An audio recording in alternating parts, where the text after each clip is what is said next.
Hello. Welcome back. Hey. Aren't you looking lovely tonight? Look, our schedule's all over the place. We got a little thrown together overlay for this because this is we're in new territory. It was something we haven't done before, something we've wanted to do.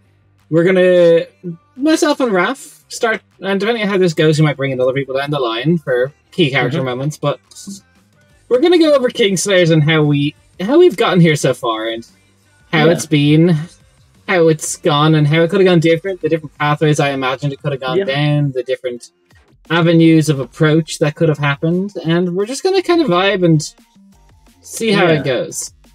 And really from like a DM and player's perspective, going at it and just looking at like how key things formed with different characters and just the whole development process of it all.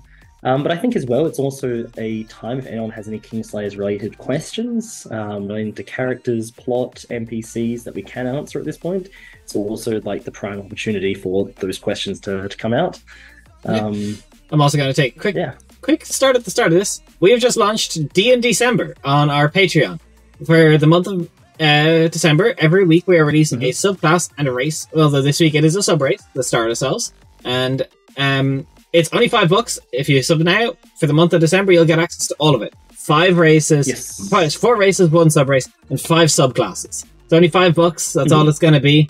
If it's within your means to look at it and check it out, we'd really, really appreciate it. And we're putting a lot of work into it. And the first one's already up there. So go check it out. Yep. If you can. But, so we're starting... really cool... Sorry. No, go ahead. I was going to say, it's got a really cool, interesting monk subclass and a sub-race for elf, which is, a matter of fact, very relevant because it is Starless Elf, which is what Calacindia is in our Kingslayers game. So, very relevant. Calacindia to be less than stars. He do have lost his stars. Just look up, forehead. Got these jokes. We're starting out with the top tier ones already. We gave out the good ones earlier. Absolutely. But so are we going to start? Do you think we start with like a pre-game thing with like your like planning for the first initial few sessions and like the outline you had for the initial part, or did you want to like go in for like session by session? I think we started session 0.5s. Oh, okay. Yeah. So we'll start that. So for kind of what I do when I'm setting up my table for a game, for a big long-running campaign, is before we even have our session 1, which is obviously broadcasted, we have our session 0.5, which is where the group as a whole, we do session 0.5. Pajuk, we do indeed. So the way I do it is I break the group up into 2, and they're not broadcasted, although next campaign they might be, but only for Patreon. Ooh, I kind of like that. That would be fun. But so basically, the way it kind of works is I break the group up into 2 halves, and for the most recent one, it got broken into Cade and Jen playing Anna and Zamani, and so how's that different than a session 0 for you? So a session 0.5 consists of actual play as well. So we get together, we talk a little bit about like what's expected. So we all do a session 0 together. And then I split the party into 2 groups. And then we kind of do like the intro adventure, kind of like the prologue to how the group met. The one adventure that took place, or the one event that took place that kind of kicked them from being just a person in the world to someone that's going to enact change. So for our groups this time, it was each of the session 0.5s was them dealing with a Darkul fever in a city, and at the end, all of them getting put under the sleeping bloodline. So it was that prologue to them getting put under the sleeping bloodline before they went out and killed King Anathor. So session 0.5 is different because we're already past that boundary of like talking about expectations, scope, scale, and it's more limit testing characters. It's also the point of game where ideally I like to have our characters kind of locked in place after session 0.5, but until the end of session 0.5, you can change anything, pretty much bar story about your character. Like bar backstory, you can change your class, you can change your race as long as it's not something like Calacindia being intrinsically linked to a Starless. Yeah. And like, we can kind of Calacindia's a pioneer. redo it. You know, you can kind of try a build, and if It doesn't feel right. It's very much so like it's not as stream ready, so to say. It's a lot of like figuring out how the character is about to work for the purposes of the story. Yeah. But and it's really just build up coherency between characters as well, and then establishing a connection between people. Yeah, and just people just getting into playing their characters as well for the first time, helping them into that. Exactly. So we'll start with your session 0.5. So your group was you, Daria, and AJ. So Rainier and Merkestiel. Yes. And if I'm not mistaken, I say this, I know I'm not mistaken. You went to Ulden, where it was the middle of summer in Quenthesburg. Yes. And you decided to, check out the festival. You heard that there was something going on. And when you all got there, you figured out that there was some form of fever, which for your group was actually the easiest thing because Calicindir, being from the world below, and his mortal enemies being the Darkul, you recognized the fever. Yeah, literally just saw it and was like, okay, I know what it is. Here's all this information about it. So it was a very different story, I imagine, for us compared to the other group in that regard. Yeah, it was. So do you want to tell us what you did in your session there? Kind of what happened? Yeah, so I'm just looking through the notes as it is currently. We went off, we met with the Baron's steward, and we found out that the Baron was basically a bit of a partier, a bit of someone who enjoyed a night on the town. And unfortunately, we weren't able to contact him about the Darkul fever. So I can't remember. I think after that, we went to the local temple where Merkestiel helped with some healing, spoke with the Baron's physician who was there, and I think then later that night we met with the Baron, discussed everything. The Baron realized, like, oh shit, this is a bit of a serious situation that we've got in our hands, and gave us basically permission to investigate the Darkul fever. And I think from there, like, we investigated around, spoke to some of the guard, found out some of the, attack patterns of the Darkul, did some real investigative work into it. I'm trying to think. And then I think after that point, after scouting around a bit, we found a potential suspect called Alden, who I think that we pretty much just, like, followed him. And we encountered him once, and then we saw a doppelganger of him pass us another time. Basically tracked the doppelganger down, fought him, turned out to be the ghoul, and killed the ghoul. Yeah. So it was pretty happened. I will say it was very interesting because I've even got down my notes that session. Merkestiel kind of mentioned at that point in our session 0.5 her connection to the royal family.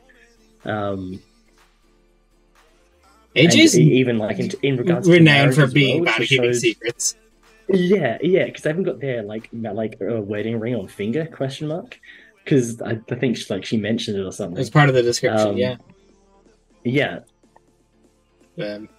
Also, love the hair. I really nice. Thank you. I got it dyed. It's all copper and pink. The pink does not show up as much on camera as it does in person, but it does kind of. There's a nice blend to it, though.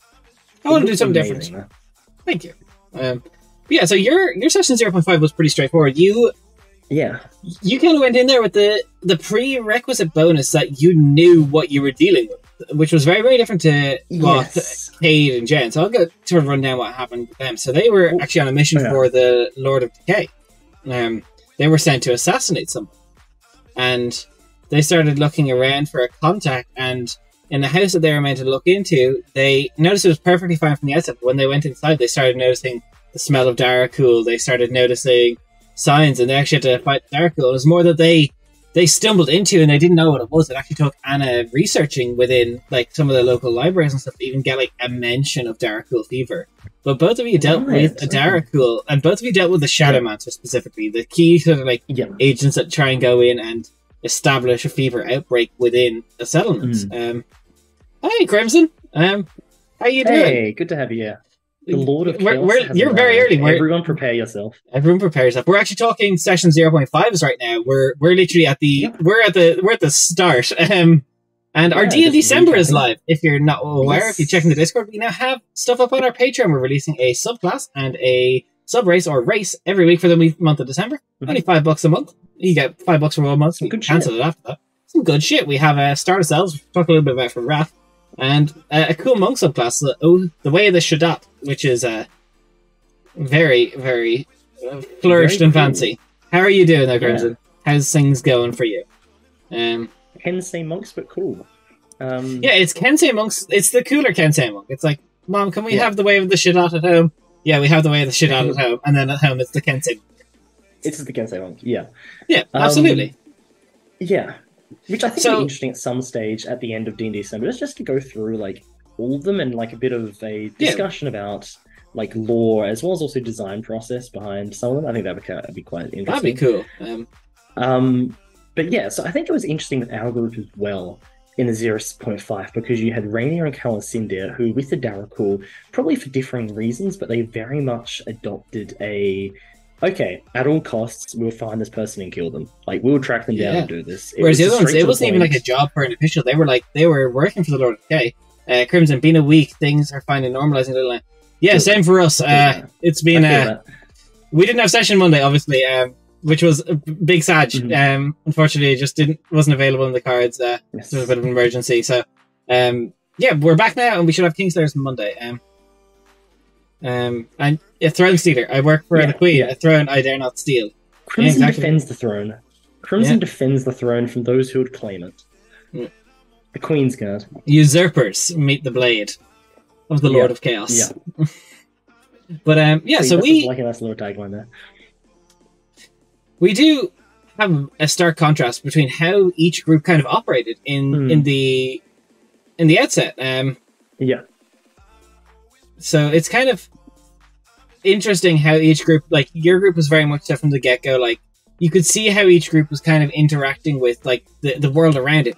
Whereas you, Rainier, and I had to put a cat to sleep. I'm really sorry, Crimson. That's super hard. I have 2 cats of my own. I love them. Yeah. I hope you're okay. Sorry to hear that, man. All the love sent to you. I hope you're okay. Really, heart goes out to you. And your dog's hospital. Hope it's okay. So again, they went to Ulden, but you went to Ulden, but they went to Crosspost, a much bigger city in all. It was a more militaristic, and it's kind of like a border crossing area between the lands of Serok and the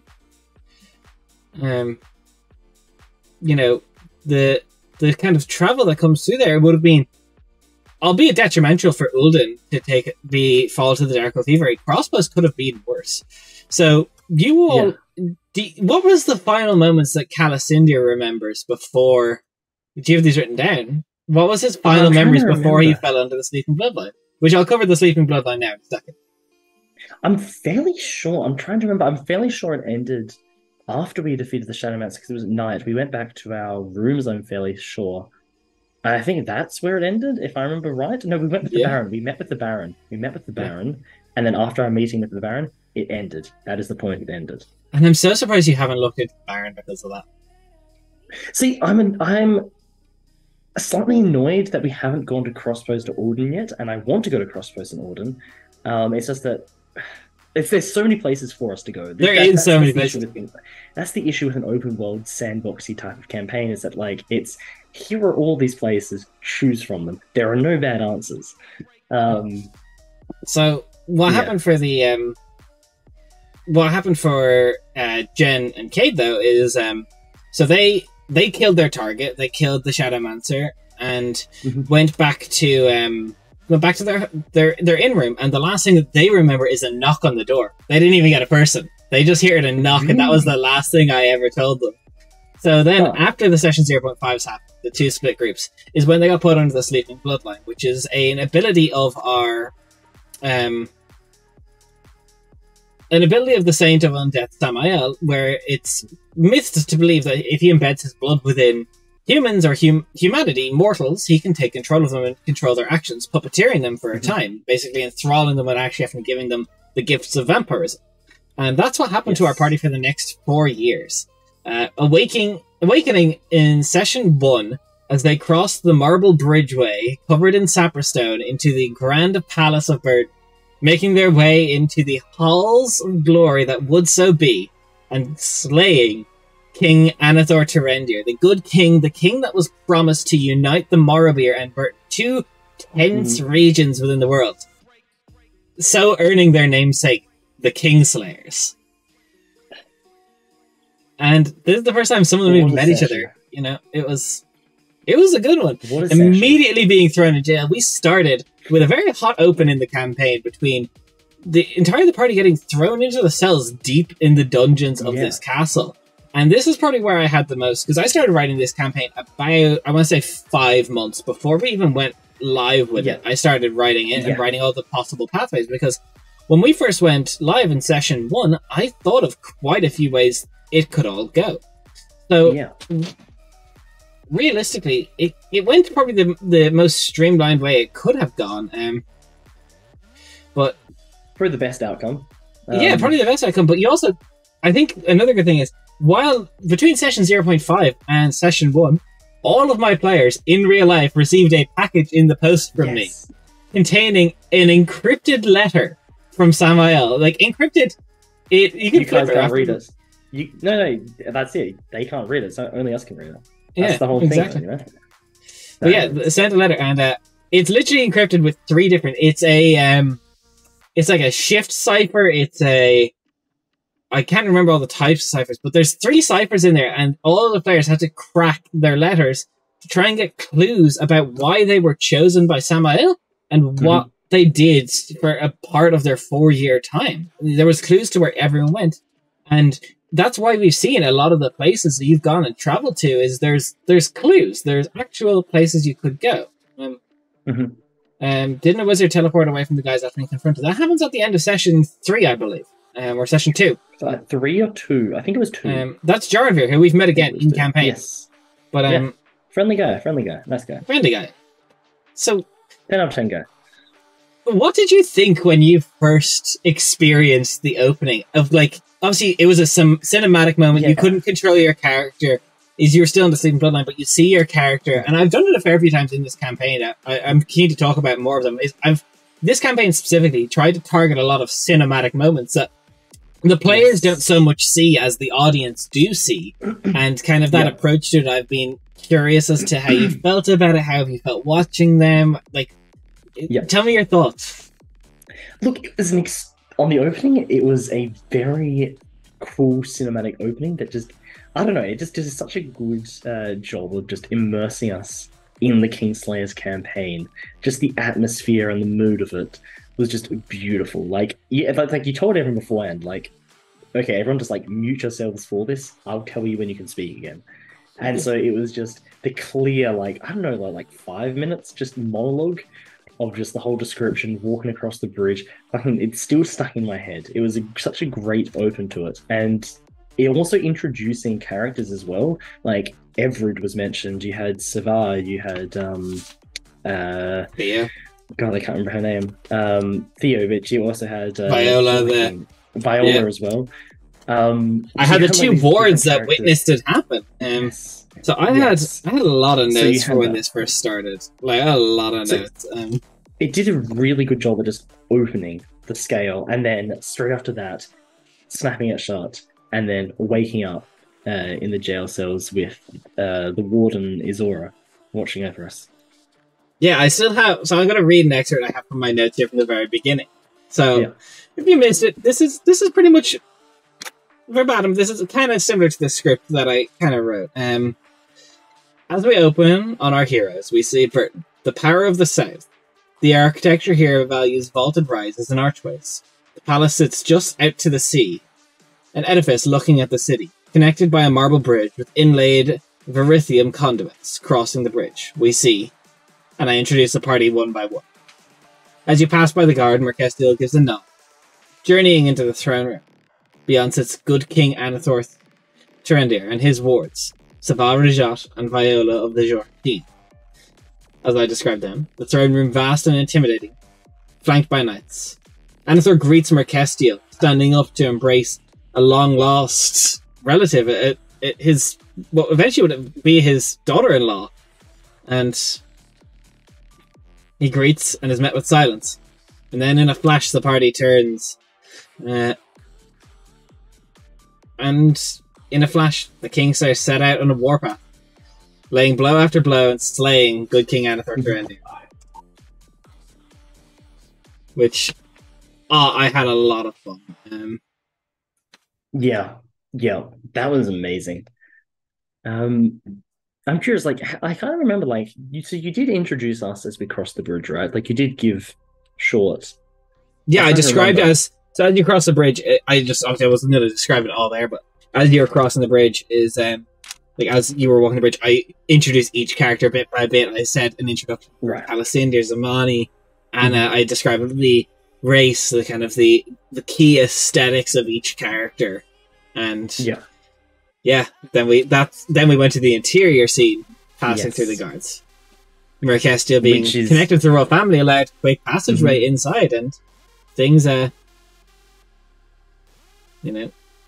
The Order of Chaos. That sounds a bit of a mixed up, bit of a jumble of a name there. Look, that's a little bit out there. But yeah, so we had a really kind of a hot opening. Like, very much so, like, not just meeting the tavern, like, things opened with a bang, you know? Oh yeah. It was and definitely... then you all landed yourself in the cells. Yes. Which was an interesting, because, look, the whole period in the cells was really determined how the opening of the campaign would go. Like, how we decided to resolve that whole situation that we found ourselves down there would ultimately determine the pacing and the, I guess, in some ways, scope of the campaign. Like, yeah, because there was, like, opportunities, of course, for us to go to more extreme levels, escape, and then we'd leave Burton. And so, compared to now, where it's very much Burton-centric, we'd be probably spending a lot of campaign outside of Burton. So I think that would have been very interesting. Vijay said, what is Sapperstone? It is Verithium is the formal name for it. It is a mineral found, or an ore found within Burton's territories, and it absorbs magic. It makes it so a lot of spells can't work, such as scrying, such as detect magic. It makes it so, and it's believed to be what snapped the Kingslayers out of the Sleeping Bloodline, as the Sapperstone conduits on the bridge were disabled, but inside the palace, Jornvir couldn't. We found out Jornvir was the agent for Samael. So you awoke in the cell. There was many ways that I theorized this could go. If you what ended up happening is you did end up working with the local government to try and prove your innocence of some form, which is you got sent on an odyssey because of it. Yeah, Trial by Odyssey. Trial by Odyssey. Cool name. It is a cool fucking name. But there was many ways it could go. I just remember in that initial part, because we had quite a few interesting conversations that came up. Like, obviously we had Izora, which is the prison warden, which is our first initial point of trying to convince people of our, not innocence, but, lack of, what's the name I'm looking for? Lack of willingness, lack of consent. Yeah. Lack of consent on actually going ahead with doing all of the murder and everything leading up to it, whatever we did beforehand. You got to. That was really our first attempt. You get to call people into the cell to try and speak to try and get different people's accounts of the situation, because the main thing that stood for you at the time was there was conflicting reports of what actually happened in the Grand Hall. There was the reports from Viola, and there was the reports from Savara Jacques. There was a more unbiased report and a more hot-tempered report. Yes. And then as well, in the cells, that's also when we had the first chance to speak with the party all together. That's when you got access to speak in character. Which was quite interesting, because obviously a lot of people suspected each other. I think the only real close bonds that had formed at that stage were between Anna and Zamani. So for everyone else, it was keeping everyone at arm's length, being okay, what the fuck? Also, the only thing you had in your cell was your letters. Yes, exactly. Which you all could read. Which fair play to all the players. You all cracked it before session 1. Yes. Some people cracked it in hours as well. AJ tore through it in a night. AJ went big brain on us and tore through it in a night. I steadied myself and did it around work and stuff, and I did it within like a day or so, like 2 days, I think. But I'm glad everyone actually managed to crack it. Very cool. But yeah, and then eventually, that is also when we had our first meeting with Everett, which was very interesting. Because a lot of that was very much like, first of all, McCastiel, you were to be like married into our family. Do you want to explain yourself? We've given you everything. Why did you do this? We gave you a home. We gave you, food in your mouth. Yeah. But then I think one thing I'm actually very curious to know from your position, Des, is that some of us, I think myself, McCastiel, and I think Zamani maybe gave him our letters. Some people gave their letters over to Viola. And I'm curious about this because without giving our letters over, do you how much did that sway Everett towards his decision? So, giving letters was the prerequisite to not be sent to Shadowshore. Oh, okay. So it was very necessary then. Yeah, if you had withheld everything and it was just like, we didn't do it, they would have been like, all right, off to Shadowshore awaiting execution. So this is a great time for me to kind of segment. So in our world map in the area of Britain, if you have access, if you're so lucky to have access to the world, and if you're on our Patreon or subscribe to the Twitch channel, you can see the map of Britain as the kingdom itself. And there was a jail in there, specifically an island jail, very much so like maximum security. It's fortified with saprastone to house even the most dangerous people. And the only thing that if you guys didn't hand your letters over, we would have been seeing you trying to either break out of Shadowshore or break out of your ship to or from it, because we would have been sailing from Burton to the Tirvan Isles where Shadowshore Prison is on. So if all of you, I think it was something like minimum 2 of you had to give a letter, otherwise you were going to Shadowshore. Yeah, which is 3 of us gave it, which hey, even better. Which I think was quite interesting because before that was brought up, the letters and stuff, I know from my perspective, Calacindia was going into this very much preparing to be like, okay, fake identity, try and bullshit my way through this. I'm not going to tell them who I am. I don't trust these people. I don't know if these people are in on the whole thing. I don't want them to use my position against me. I need to be very careful here. But then realizing as soon as the first few letters came out and it was revealed, it was like, okay, if I hold it back now, then I just look even more guilty. Also, what happened to the prisoner who couldn't die? That's another pathway we're going to talk about in a minute. So I will leave that for but a moment until we talk to the first combat we had of the campaign. But we'll finish this pathway first. So who gave the letters again? It was Calacindia, Zamani, Mercastiel? Mercastiel, yeah. Because I know I'm fairly sure Rainier and I know Anna definitely had on to her. Anna didn't. Has Anna even told you guys? I think Anna's only recently told you all the letters. Anna was the longest. Yeah, if only one person handed up, it wouldn't have been cohesive knowledge between everybody. Mm-hmm. And it would have been like, okay, this is one person, they probably forged that. It would have been sent to Shadowshore, which would have seemed the campaign like the Kingslayers sent from not being granted Tribe Odyssey, but literally being sentenced to death for the murder of King Anathor, sent to Shadowshore to await execution. But not so much just a beheading. It would have been actually, it would have been very interesting for Calacindia. It would have been, the reason they call it Shadowshore is because they shatter the soul there. They make it so no resurrection magic can actually work to bring you back. It's a permanent death. So even something like Wish cannot bring you back. They have an artifact there that is known to completely sever the soul. Yeah. Sorry, this is very useful information knowing character, which I will try and probably forget. Yeah, or try and find out in character. See, that's very interesting. Because I wonder how that would almost go at severing the sleeping bloodline.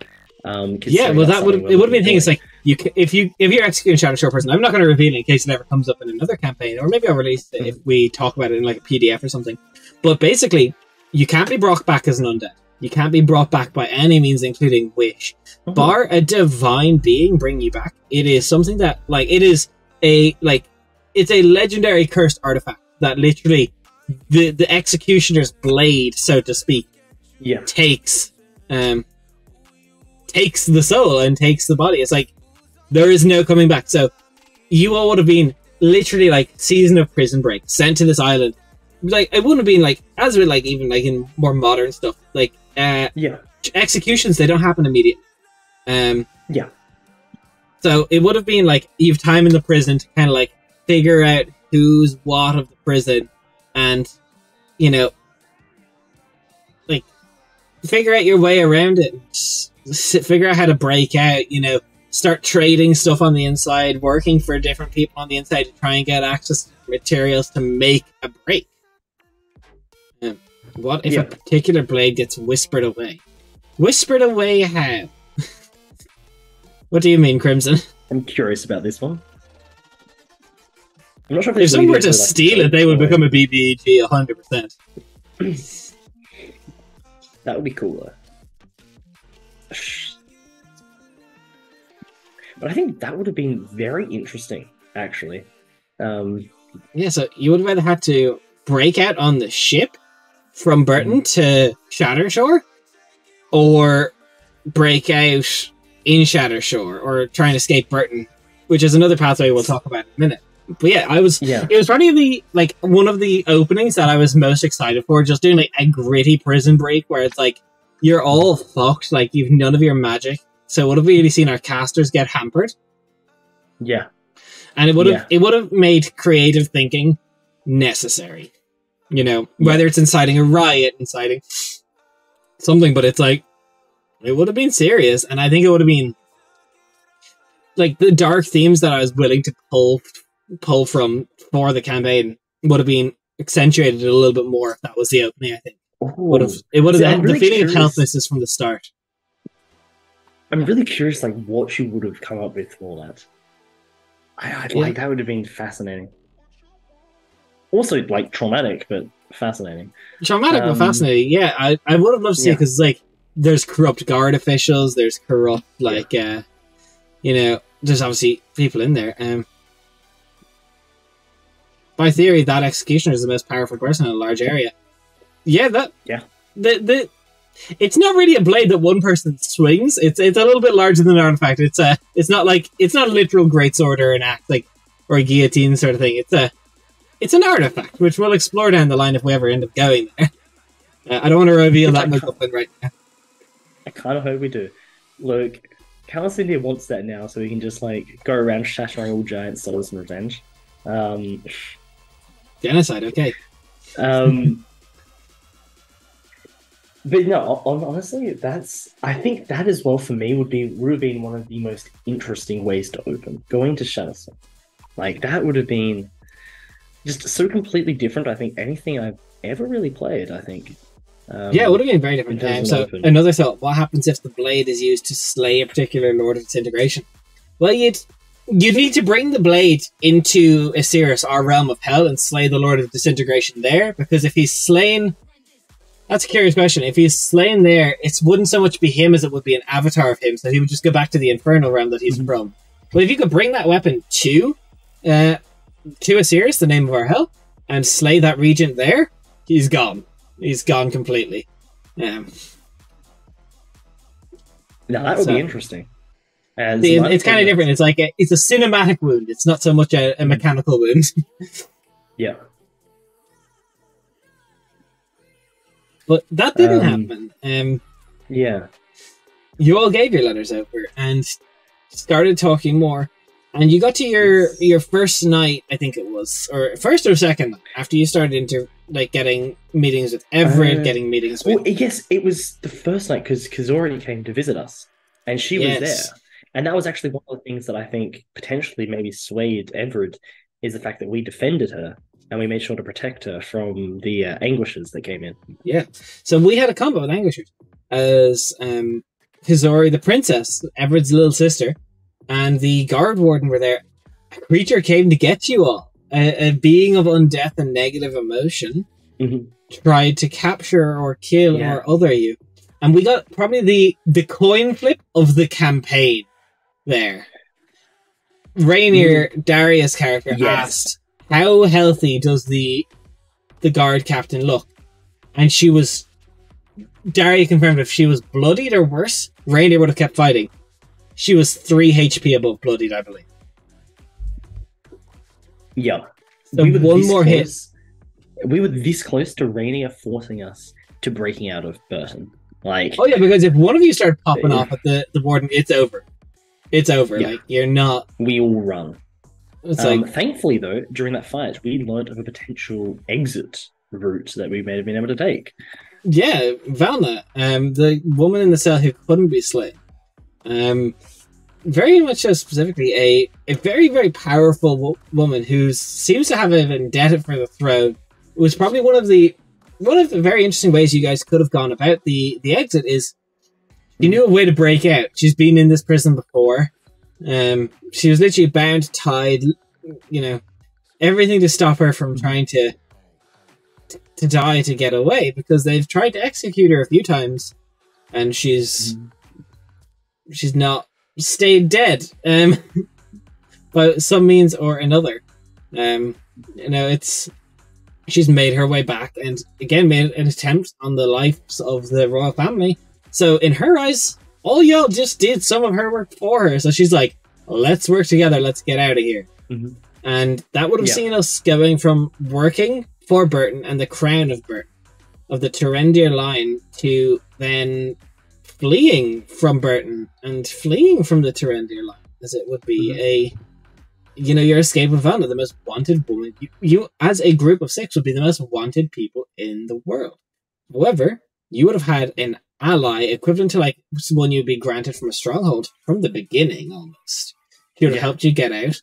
And she also had a lot of knowledge of stuff that would come in down the line. So we've recently in campaign learned about the artifact that Samael is using, the Anchor of Arisvalra, which is how Valna has been evading death this entire time, little to the party's knowledge.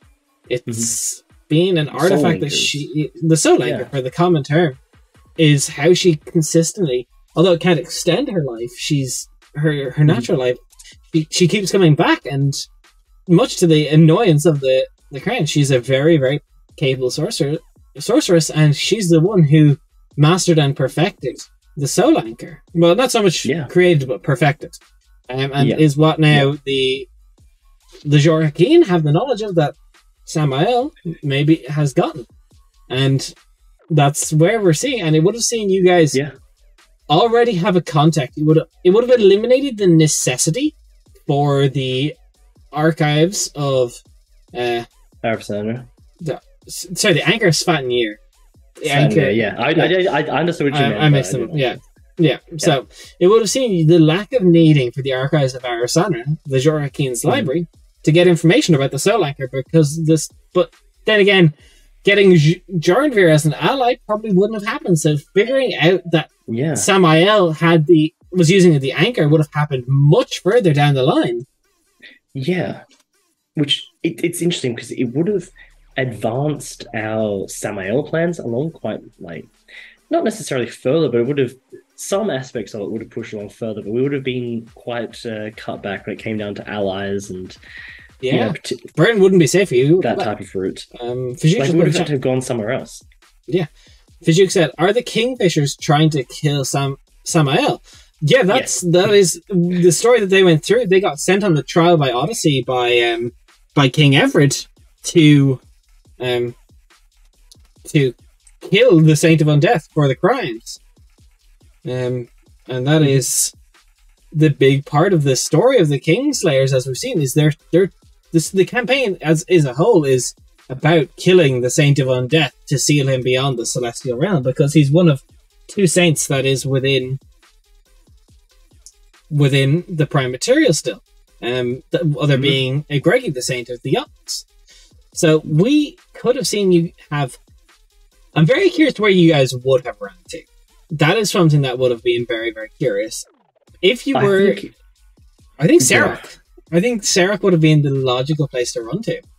I think Sarok, potentially, but for Calasindia, he would have tried to be like, I know a place, it's called the World Below, we should go there. That would have been very interesting. Imagine if that would have been really interesting. Fleeing at the the same surface. like he would have seen it very much as going home with his tail between his legs, but at the same time, very little alternatives to take. Considering the knowledge that he gained and realizing the situation he was in, he would have gone to the one place that he would have thought like he knew was safe, which is his home Yeah, in the he is world below. diplomatic immunity. Projecting Yeah, sorry did a work on to catch about a quarter reach that place. That's grand. That's what this is for. These streams yeah, are going to be here to catch everyone up, and we're going to be doing these up until the end of the most current arc, or we'll do these arc by arc, and we'll kind of see how we feel about them, depending on how they do and how much people like them. But they should yeah. serve useful, as we're going to talk about how the story went. So we talked to two of the pathways that could have. Well, I suppose now the most important thing to talk about is the pathway that did happen.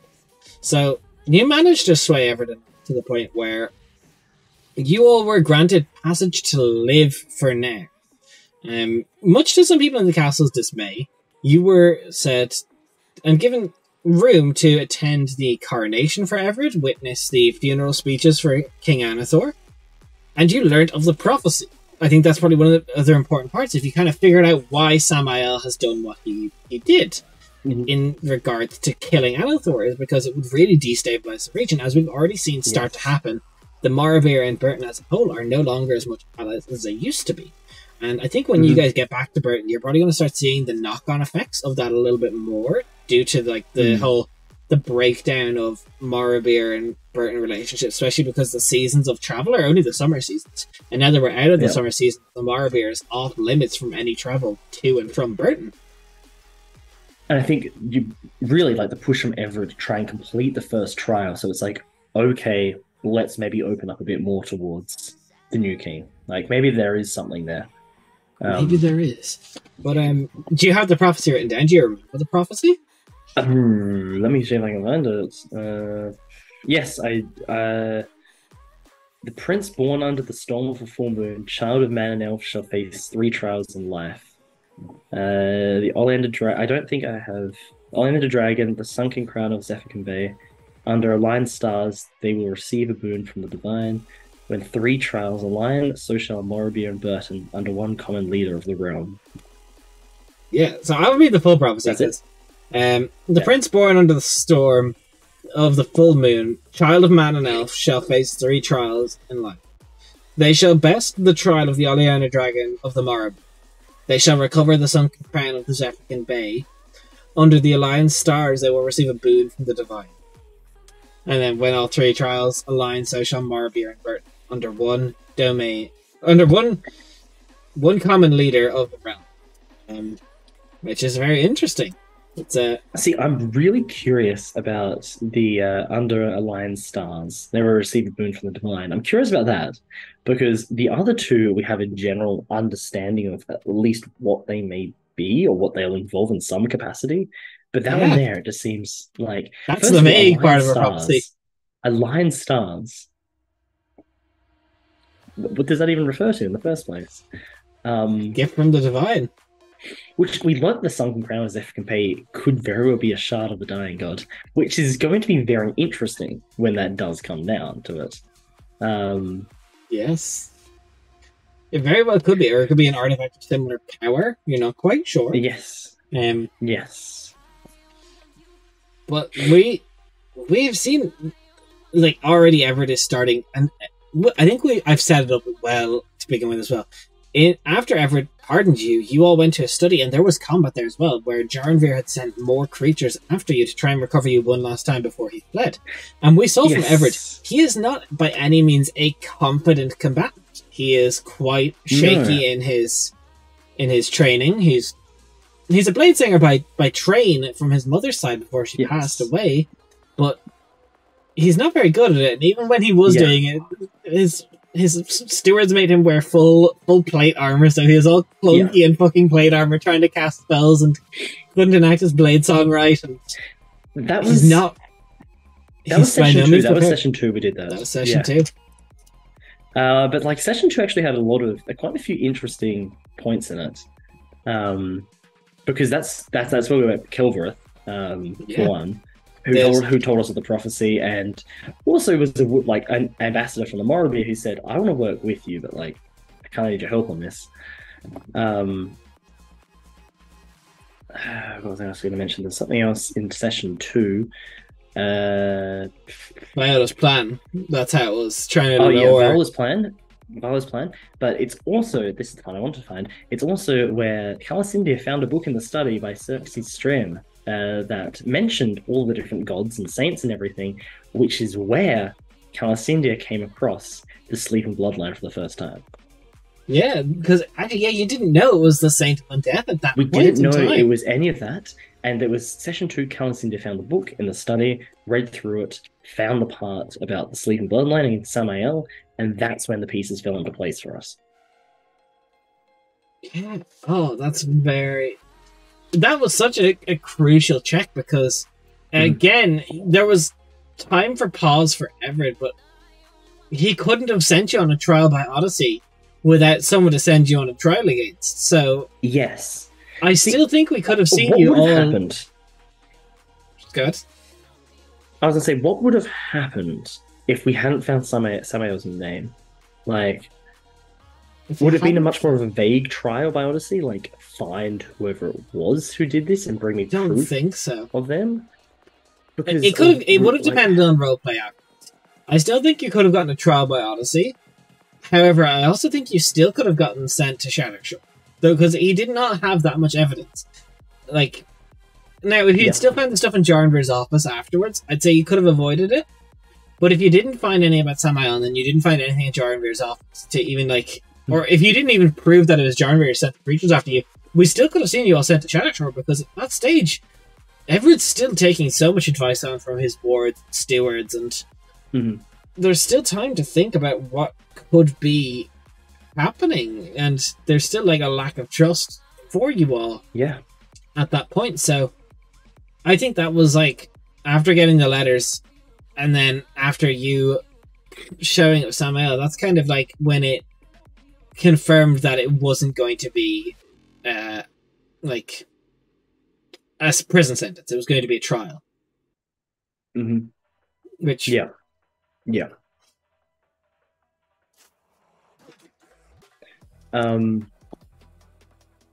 I think session 2 actually had a lot of, it was very much like the turning point, like the pivotal session between like how everything got resolved. Session 1 like laid the groundwork for it, but session 2 was really the point where it was like, this is the direction that we want to take, like the opening of the campaign. We wouldn't be diplomatic in our approach and try to do it as, you know, non-hostile as possible. Yeah, you did quite well in the whole neutrality. Because that's also, adopting neutrality, but very much like pro helping Everett and assisting Burton, which having Mercestial by our side, it definitely helped with. Yeah, that would have been different. Which I'm curious, because you had a lot of the pathways planned and stuff like that, and then we came in with characters. Did Mercestial change much of that, given how interlinked she was before it? I don't think Mercestial changed much of it. I think she just changed the breakdown of percentage of how I thought it was going to work. Because, like, when we first started, I was like, most likely outcome, they all get sent to prison. Most likely. Then AJ said I'm playing Mercestial and I want to be connected to the royal family, and I'm like, this changes things a little, because you've got these connections, so I'm not going to just disregard them. Like, you know, there's so much that, like, Mercestial even, like, for a fact, like, one thing that came up very briefly at the start is, we know Everett secretly is wed to Theo, the Knight of the Broken Fist. But that wedding was performed by Mercestial. So it's like, you know, there is that connection, and I'm not going to just gloss over it. I was like, it's a cool connection, so let's play it out. But at the end of session 2, we also had some interesting stuff what you all happened to. So you went to Everett's study, you laid trap to try and see if someone would target you all again. And it happened. Jarnvir sent more Anguishers after you. Different Oblivion Stalkers. Oblivion Stalkers, yes. And they were trying to secure you or whatever, and you tracked, I think it was Viola specifically, you tracked them back to the caster. In which case you all saw Jarnvir and Raynor, forgetting she didn't actually have an ability because of the level decreases at the start. Which, very interesting. but Jarnveer managed to teleport away. And you all went to search his study. I think this was one of the first like big investigation moments of the campaign after the tome, of course. But there was 2 tiers of like of success, I believe. A DC 15 and a DC 22 investigation check. And I believe you got the 22 one. Succeeded. I think so. So what was buried within was if Jarnveer is cornered, he will escape to aid Samael. In his quarters, they find correspondence that talks about them disabling the Verithian conduits to get the Kingslayers teleported out in promise of the return of Jarnveer's daughter, or to use the Anguishers, which was the DC 22 investigation, which I believe you found notes talking about the Anguishers, so I believe you did get that. You can confirm with your notes.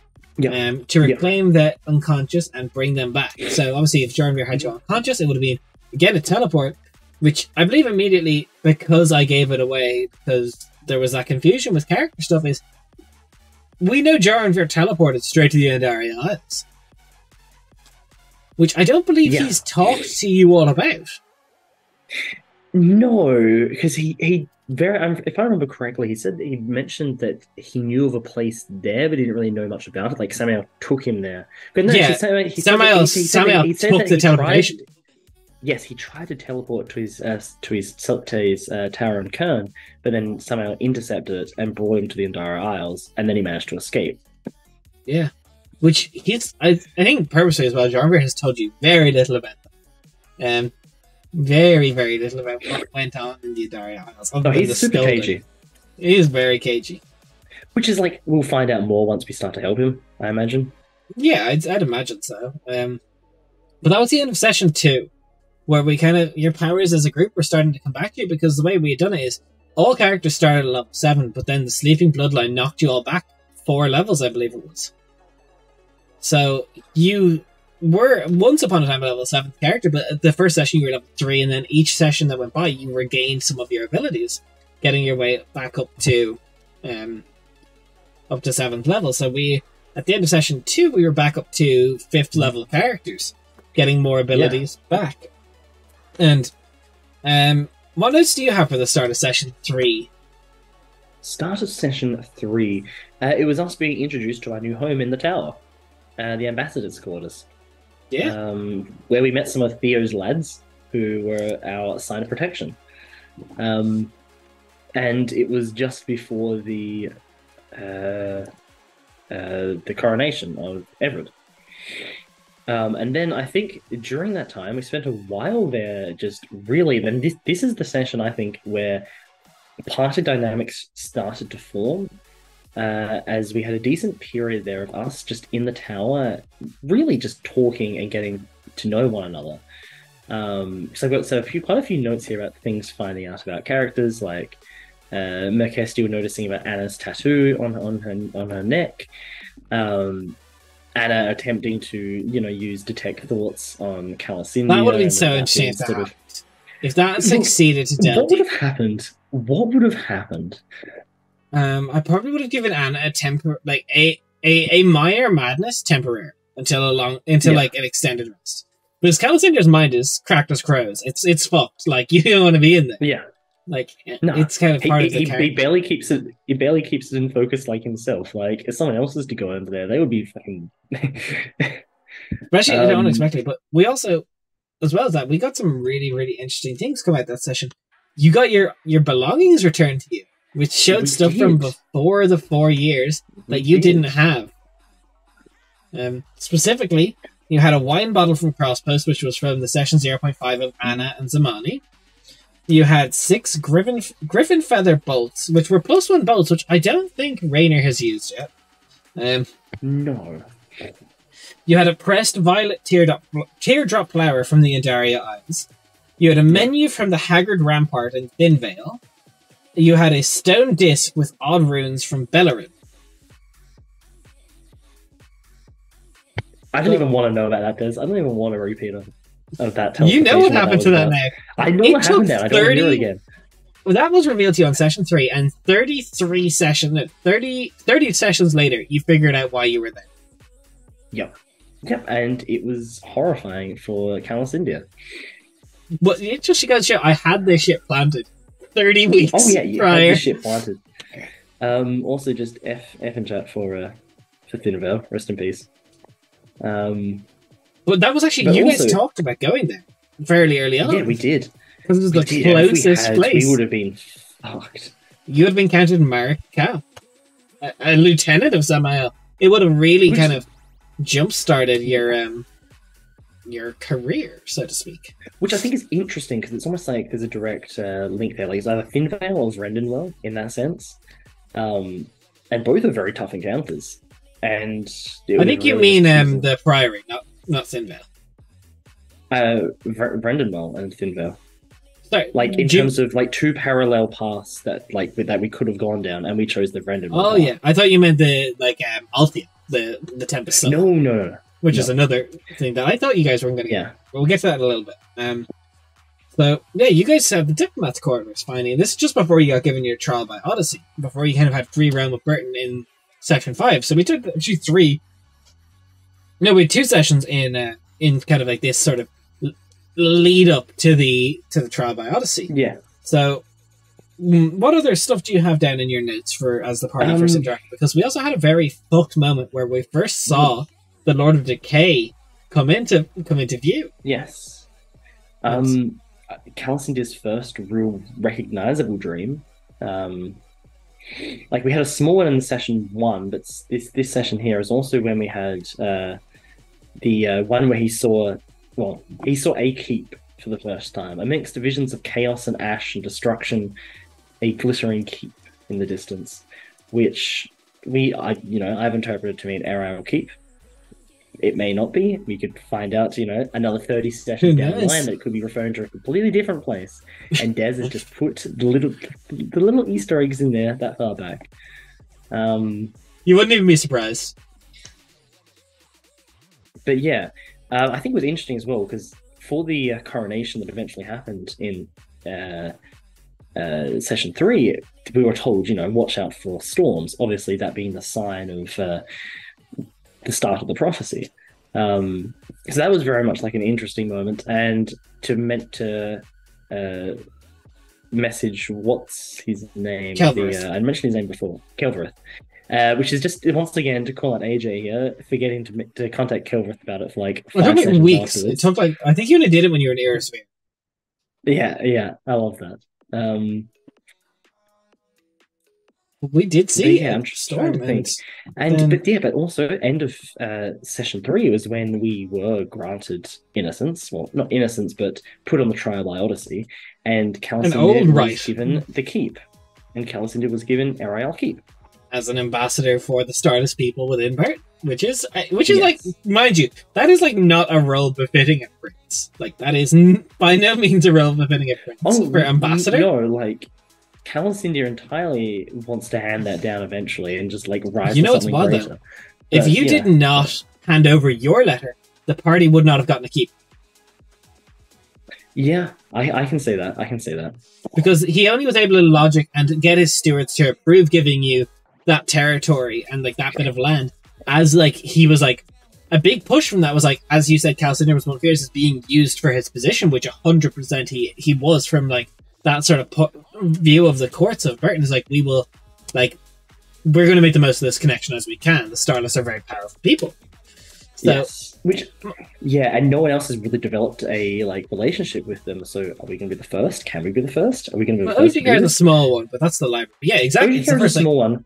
But little did they know that Callus India is like, no, I want to like big brain this. The Starless are going to have like relationships with all of you. We're going to have contact with all of you. Fuck this shit. If he succeeds. But it's also them trying to, if he doesn't die. If he doesn't die. But this is the thing, is like they're trying to, they're also trying to work this connection a little bit in like, okay, well, we'll grant him to kind of like, we do a little bit of scheming to make it, but also to like legitimize your claim to a trial by Odyssey. It kind of shows that you're a little bit more important than just your rank and file adventure. Callus India is royal, like. One thing I'm really curious here is that, let's just say, for whatever reason, I handed the letter across, but we still got sent to prison. Everett have executed Callus India. Yes. If only you handed a letter across. Like, if he knew of the, like, Calasindia being Prince, Calasindia, everything else, would have he just kept him in prison, or would have he executed him? The advisors and what would have been swayed for Everett would be to give Calasindia a silent execution. Don't make it public. Don't make it, like, spectacle. That, like, if that had reached the world below... But that's it. Like, it would have been like there would have been like records of his crimes. So like there definitely would be like the thing of your mother would be like, you're not the first to break the rules and go to a kingdom and do something wrong. Like Erzilic did it, and if Erzilic got killed, they can't wage war. Like she can't afford to wage war for the crime. Here's the thing though. Like it's a direct diplomat. Like it is such a slight though on like the stars as well. It's not just Calasindia is just going to the surface. He's going to the surface in search of a shard, and they don't know the full circumstances of this. They may well have thought that, like, you know, maybe Anathor was in possession of the shard. Maybe there was a reason for him to do this that could have very easily been in their minds. Which I remember in Zilzor Zanis, she's about to wage war on the Paladels, which is coming to light. That's true. And if she found out her son was sentenced to death, well, it's like, why? Like, that's what I was saying. Why would this happen? And if she just found out post-event, it's like, well, it's happened. And all reports from the surface, like, remember, because if you gotten sentenced, you also wouldn't have been able to prove it was Samael, so there'd be no proof of the sleeping bloodline. It would have been... like there could be a big argument for like even the advisors within Ishinhar Exandir to be Calasindia has fallen to the madness. He can't represent our actions when we are ready to go to war with one service kingdom. We can't afford to war with two. Yeah. See, I would have been very interested to see how that turned out though, because at the same time though, that's very much like they wouldn't have been able to ignore that. The Starless wouldn't have been able to ignore that completely. Obviously, going to war, yeah, but they wouldn't have been able to completely ignore that. As that they probably would have tried to and demand also, some form of reprimand. An insult from the surface. It's still an insult from the surface, which is bad enough. Remember, the Starless don't act quick. It could have seen a war after the shard, after the war with the Paladels. They reclaimed that shard after this, but it's like, if it gets to that point where the Kingfishers are dead, Samael's probably won, and it doesn't matter anymore. Yeah. But I think you could have seen something like demands from the Starless to be like, return his body to us, and pay us tribute for the slight you've done to us, or almost like pay protection money, yeah. Or it could have seen a declaration of war, but which. It would have put Everett in a very shit situation. I'd say he would have having to deal with the Moribia, but then not only the Moribia elves, but also the Starless elves as well. Like all the elves in the world united against him, being like, okay, fuck. Well, it depends if the Moribia trials went a certain way, but I think it could have seen. He would have executed Cal, but he would have suppressed any information that Cal was of royal blood. He would have suppressed. Yeah. He would have suppressed the information of the execution. You know, it would be like. In fact, I think if Calasindia made it to Shadowshore, it probably would have been he would have been the first to go. Like, this is the one we have to do quickest. Before, this is it. Before, because if news reaches that the prince is being kept prisoner in Shadowshore, that elicits a response because you're still alive. It's like, okay, well, we must go rescue our prince. You know, the Inquisition, maybe not send a full military detachment, but an espionage detachment or some form of secret service to try and break you out. You know, but as for I think Calasindia would have been in order of Kingslayers to be killed. It would have been Calasindia first. So you know. If you guys had really fucked around and found out in Shadowshore, you could be playing a completely different character who helped them break out of Shadowshore. Yeah. Yeah. Potentially. Now that would have been quite interesting. I'm glad it never came down to that, but fuck, yeah. I'd see, this is just the consequences of it all that I'm really interested in picking apart. Because, just going down to the executions of individual characters as well, if it had come down to that, considering like episode session 3 is really like the point where it was decided. Raph is playing Calicinda, yes. Fijuk. Yes. Because I imagine Zamani, Rainier, Anna would have really been handled without really much second thought. Like it would have been like, okay, cool, see you later. Yeah. Mercastio would have been sad. Like there would have been sadness behind that execution. Or there could have also been and execute Calicinda and send him back to the. He maybe even sent Calicinda back to the Starless. Like I'm trying to think of like if I was Everett in that moment, like how would I approach it? And it really depends on his advisors at the time. I was gonna say like it depends. He may actually just execute him and send him back. I was gonna say like which voices came out the strongest, because obviously you would have had more lenient voices like Theo and Viola, people like that, but then you would have also had like Savar arguing like very much the opposite. So it would have really probably come down to behind the. It really depends on how much cloak and dagger that. I think there's two pathways. The one I just described, or Calicinda gets executed post haste. Hey, Corsair's Cove rating with a party of 20. How was Humblewood today? How are you guys? How's things? Tell us what's up. Yeah. What are you up to today? Hey, love the hair. Thanks, Josh. Thank you. I decided to do something a little different with it. Let's see what you guys are playing D&D. I know because I was watching earlier a little bit. But how are you guys today? What's up? How's things? How did it all go? You know? Tell us about your game. We're taking a little bit of a trip down memory lane, breaking down session by session how things kind of happen with Kingslayers, and we're in session 3 talking about what would happen based on the different approaches. But tell us how your game went. We're keen to hear about it. We're just kind of hanging today. Hanging, answering questions about the campaign or world in general. Happy to have you. So, Daria, this is a perfect chance for you to ask any burning questions about the campaign that you need answered. Everything completely out of character, of course. All out of character knowledge for players, yes. Welcome everybody. Welcome. Enjoy your stay. Yeah, I think we were talking about in regards to the if the players had been executed, the knock-on effects and the knock-on effects. That I think Mercastio's would have been very sad. Sad affair, like for Everett and Theo and Viola and Kazori and the others. Like it would have been a very somber affair. Well, remember also like upon your execution, when you guys all got to Shattershore, you guys would have lost your letters. Like they would have been taken with your belongings and sent back to Everett to decipher. So like that knowledge still would have come. Like your letters would be forcefully taken at that point. Yeah. So I would even say Mercastio would probably be paused, the execution-wise, so someone could question her about the Princess Kiana's whereabouts. Yeah. And like trying to figure out who S is at that stage. Yeah. So it's very, very curious, but I do think Calicinda could have been executed. And if Calicinda would have tried to talk his way out of it. Like that's the thing, though. Calicinda would have tried to cut ties. At what point would have Calicinda said, "Don't you know who I am?" Oh, if he was being sent, if they arrived in like the prison, pretty much at that point. Like, he wouldn't have tried it with Everett before that. No, even before the prison. As soon as like they're in like due to be executed, sent to Shadowsore and to be executed, Calicinda would have been like, "Okay, Everett, can I have a word?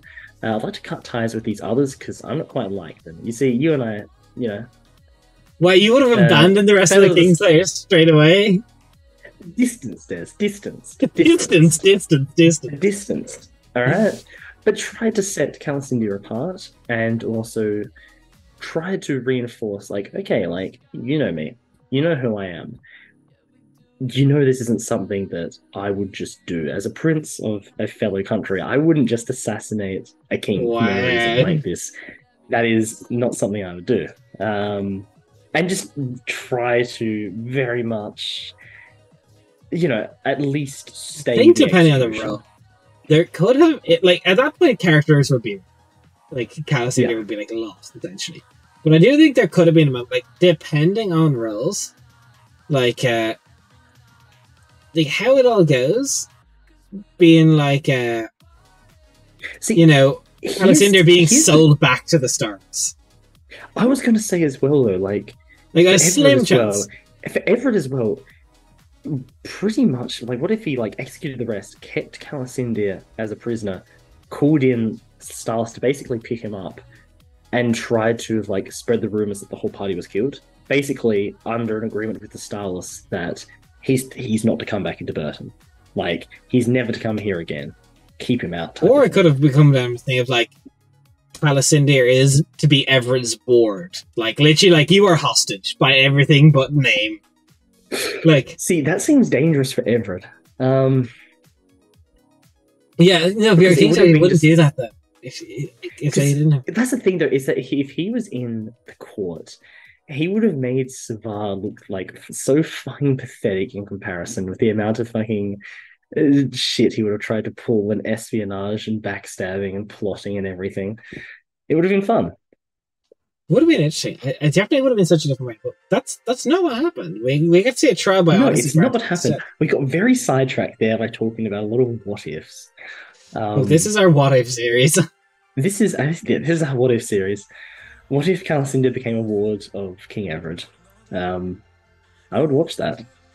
But also, there's even notes of other stuff that you didn't even contact everyone. You didn't contact everyone that could be contacted in the jail cell. You never spoke to Prince Saladin, and it's wild because we didn't know of the existence Merkestil of Saladin besides Merkestil, and Merkestil didn't mention Saladin to the rest of us until we had already left. I was oh, hey, he's got a brother.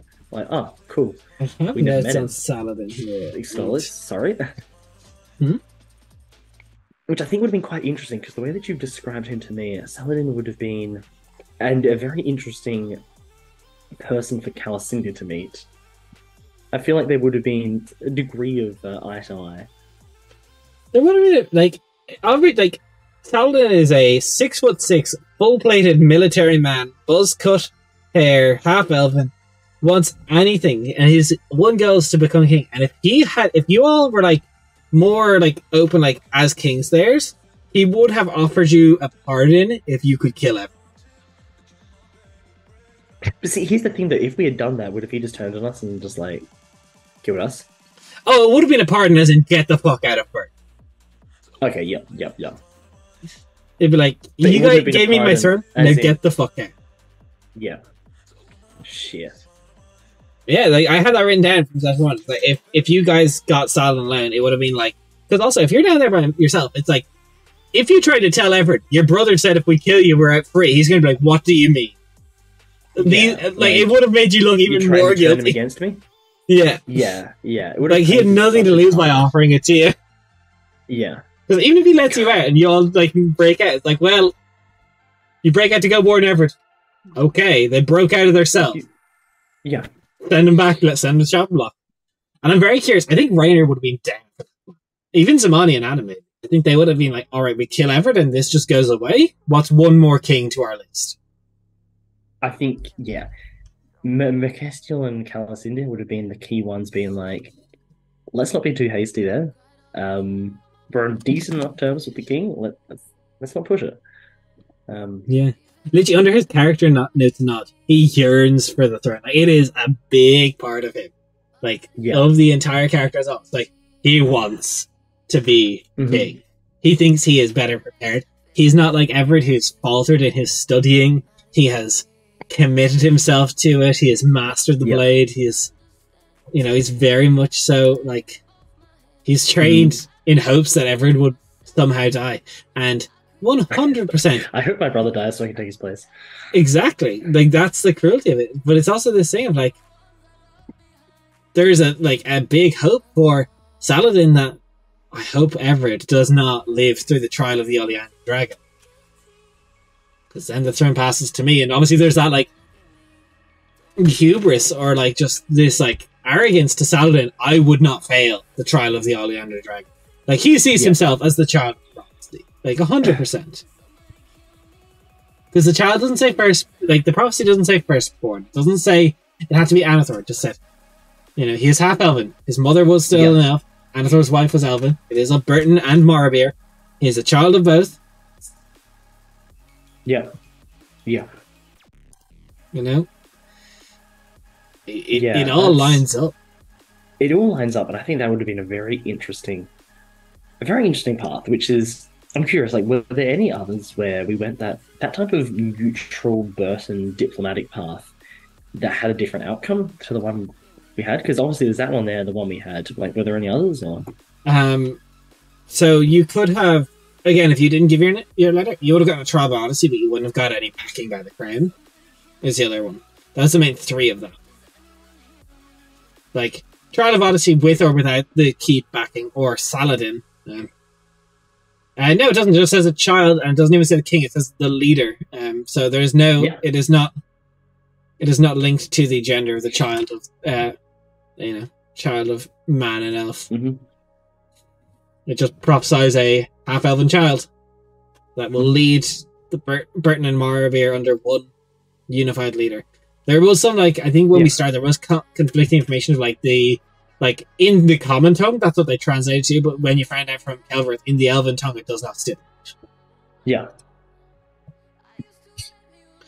But it's very much so, like, the trendier line is, like, Burton is, like, this powerhouse that's, like, in many years become so influential, and it's very curious to see how it's going to affect the world and how well you're going to affect it. Like, you talk to Kelverth, you talk to Izora, you didn't actually ever get a proper conversation with Valna or Saladin. You didn't get no.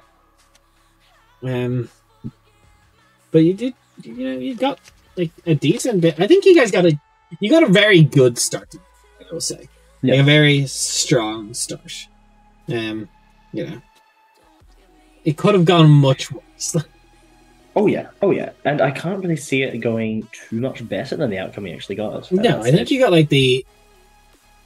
like, obviously a little bit of DM bias, wanting to set you all up to succeed. You got, like, one of these, like, the best starts for, like, going and making a strong start to the campaign for yourself, which I think is, it's good for you. Yeah. So, yeah, I think as well, like, it's the most, how to say it, smoothest transition into the campaign. Like, the other ones would have been a much more of an extended intro, as opposed to this one here, which is really like 3 sessions was the intro to the campaign. 4, I think. You finished the Trial of Odyssey by 4. Not finished trial, but, like, we're granted your keep at the end of 4th. I think. Yeah, but 4 we already went out into town. Like, 4 we were in town, in Burton, doing missions and stuff like that. Yes, actually, you're correct. So it was really 3 sessions where, like, if we went to Shadowshore, like, it would have been, like, 10 sessions? Like, what? Like, probably. Like, probably... I'd say 3 sessions and then 10. Heading there. Like, yeah, I'd say first 10 sessions would have been very, very different. But it started you guys out... Obviously, you got RIL keep granted to you for your Trial by Odyssey. And it's a ruin. Like, the bill I think I gave you guys was some, like, close to 3,100 gold to fix it. I can't remember the exact number. It was something like that. But there was a lot of work to be done on this keep, and it set you out. You guys stayed in the Twisted Tankard to begin with in session 4, where Thea brought you. Shout out to us. Look, it's very. I've got the gold number here. 3,500 was the number needed to repair it. Jeez, but you started making work, and even in session 4, started seeing, seeing how the country as a whole would be seeing. And we saw Everett's first, like, proper proclamation as the king to abolish the Hell Wards of Burton, to unify Tiefling with everyone else, because under the statement of, like, if elf and man are to unify, why not Tiefling and elf and man? Yeah, exactly. Like, really trying to set himself up to be like, he has big boots to fill, and there's just the justice, the king for justice and for the people, trying to set himself up as being that type of... How will he be remembered? What's really playing in his mind? But it's also just like, Everett also was like... Alethor died at 70, which for a half-elf is really young. Yeah. Like, really quite young. Yeah. Half-elf was like, what, 200 odd years of age? Good question, actually. How long do half-elves live for? I thought it was like 150, I had in mind. Often, oh yeah, this is written as often exceeding 180 years. So still, that is about over 110 100 years. years. And if that's the average, like, what, even if you, like, knock 30 off of that for, like, 150, Everett kind of assumed he had 80 more years before he'd even have to think about taking the throne. You know? Mm-hmm. Because, like, Anador's parents had him quite late in life, you know? Because it was a hell of a... So I think... an approach. Yeah. But yeah, session 4 was really the time where we got to spread our wings and start to sample some of the open worldness of the campaign. Yeah, it was really like you guys had your areas where you could go, and like that's when open world. It just session 4 was like, where I think I literally said to you guys, where do you want to go? It's like, how do you want to approach the world? Do you like? And a big part of me thought you guys would go straight to Ariel Keep, which you didn't. Which we didn't, and I think we got slightly. I think there was like some desire to go there, but there was also like a bit of, okay, let's just like ground ourselves a little bit. Let's get some work done. Let's like get through some of the preliminary steps first. And then, because I remember like, and we also the weird things. You didn't have money. I remember Rainier went to the alchemy, of course, start of a long-term addiction that Rainier is still battling to this day, visiting Rainier is our resident. And got the contract there though to hunt the sirens down.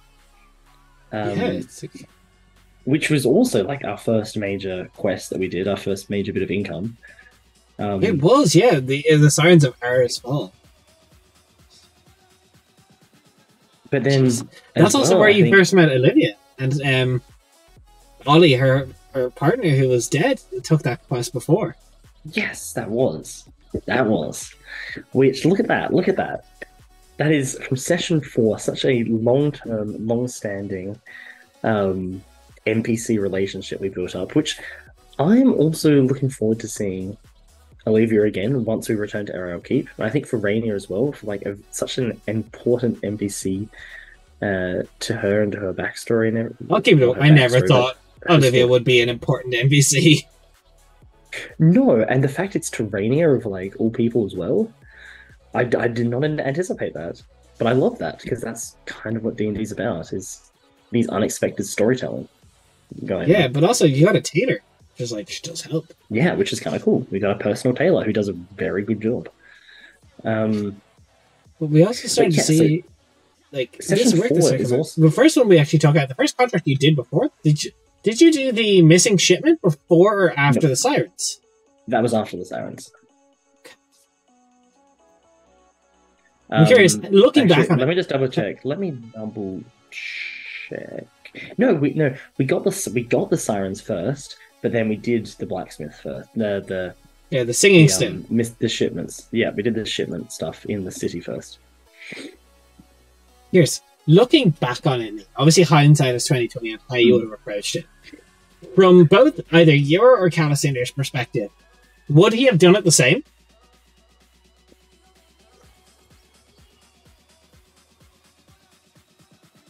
I don't know. That's difficult to say. That's very difficult to say. Like, if this is a video game and you could reboot from the very beginning. Yeah. Would you? How would you approach it? I'm trying to work out the most optimized pathing that we could have taken here. I think knowing, this isn't including unknowns. Like, obviously, I can't say, visit Gearhall, the capital of the Moravia Elves and stuff like that, because we don't actually know what would have been there. We know it's important, but we don't know what's there. So this is just knowledge of what we know exists. Yeah. I think I would have very much...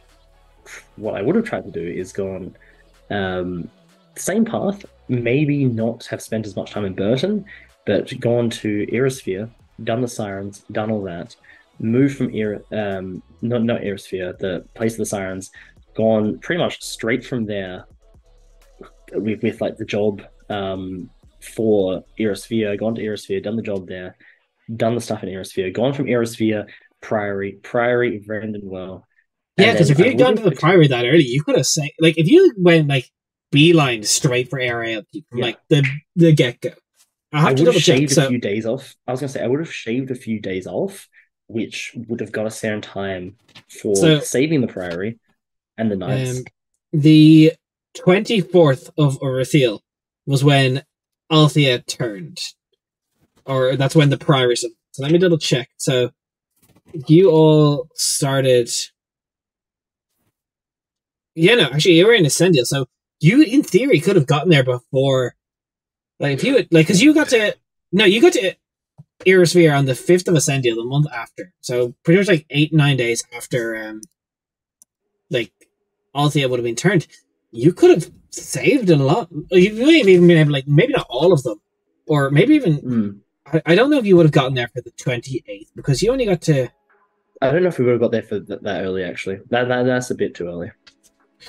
True, but I think we could have been earlier, which could have stopped something from happening, maybe. Well, no, because you got out of the palace on the 17th. Yeah. So you had 11 days. If you had gotten the job on the 18th, Head went straight to Arsfall, went back 18th, 19th, left for Airsphere. There's even an argument to be made if you, like, obviously, like, video game knowledge. Like, most often happening, you could have gotten for the start.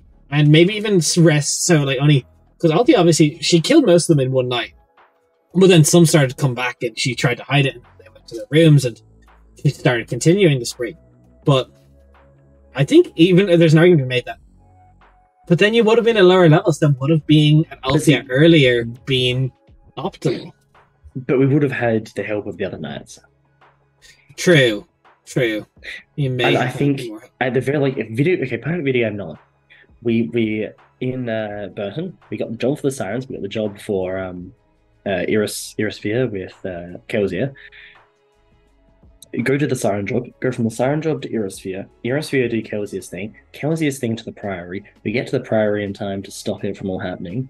Then from Priory, we probably even have time to backtrack, go to Irosphere again, stay there for the whole festival thing, make our way to Vrendenwell at the same time schedule, gone to Vrendenwell. However, on the way to Vrendenwell, this is one particular plot point that I haven't let die, that I'm very curious to know what the fuck is about, is the trio of individuals that stole from that the outpost watchtower and teleported away as soon as we tried to engage with them. I really want to know what the fuck that is all about.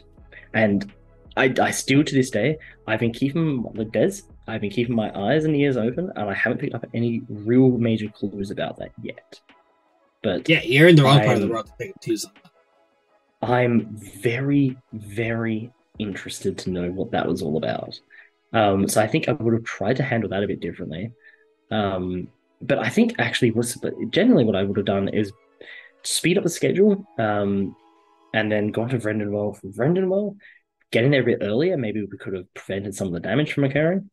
And then from Vrendenwell, bounce to Error Keep, put everything in motion Error Keep.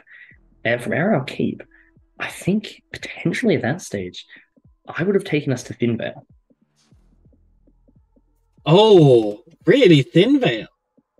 I think maybe Thinvale. Not Ulden. I think the more I think maybe Ulden Crossbows first, then Thinvale. I think in hindsight, leaving Thinvale open is a bit of weak. A bit like at the same time though, we had to meet with Jarnvir. True, but Jarnvir didn't give you a date yet to meet him. No. That's true. Although it kind of changed things for us. Like, okay, it wasn't quite fixed going to Thinvale.